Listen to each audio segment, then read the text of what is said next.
Let's turn to the non-lurid business news with Nona Peltier. Not God, that's a very. magnificent word. And consumer sentiment is still buoyant with confidence at its highest level in 3 years. Yeah. Why? Who's measuring this, Nona? Oh, First of all?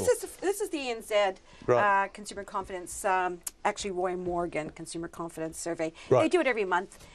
This past month, so August, this is the August numbers, the index rose 1 point. Now, that doesn't sound like a lot, but it rose to 126.2, which is Yeah. the highest since July 2014. Wow. Yeah. And you might think, why would that be? I was just going to ask why. In fact, I was furrowing my brow in your general direction. Why, Nona? Well, there's a few reasons. I mean, for one thing, the labor market's really strong. Interest rates are going to be low for a while, low inflation as well. These are things that always make consumers feel pretty good. Most of them feel that they have a lot more money in their pocket than they've had in the past. They're looking at spending money on large items. So, yeah, overall, you know, consumers are feeling pretty buoyant. And those are the reasons, because really we have all the fundamentals of a strong economy. Even though house prices are, you know, sort of stalling, you know, that can be a double-edged sword, right?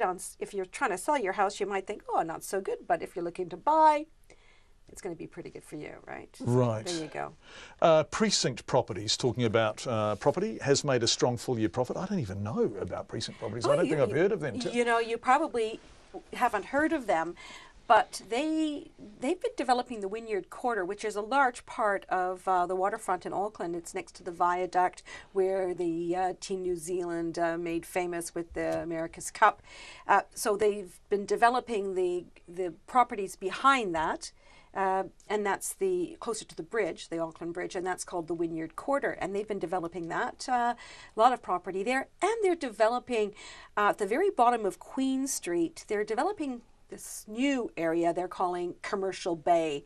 And they're building a large office tower there and new retail shopping and so on. Now, interestingly, this company also has the Bowen campus. So for people in Wellington, they'll be familiar with the properties behind Parliament. And they have 100% occupancy in their buildings. Wow. Yeah, it's incredible. That's a lot. What was their profit? What was their profit? Well, you know, their profit was up 17% to $162.1 million. And $77 million of that was a boost in the value of their portfolio. It's quite a lot of money. Yeah, this is a hell of a lot of money. What happened on the markets today? Well, actually, the New Zealand dollar did pretty well because the U.S. dollar is not doing as great. And that's partly because the president has disbanded his business advisory group, not to mention that they have... It was incrementally disbanding itself, and wasn't also their, you know, some of their inflation data... yeah, there's a few wobbles there, so it puts a question mark over the potential for rate hikes. That saw our New Zealand dollar gain overnight, so we're at 73.3 US cents, 92.3 Australian, 56.8 pence, and our top 50 index, not surprising, rose 0.2% by 16 points to another record 7,870. Nona Peltier, thank you.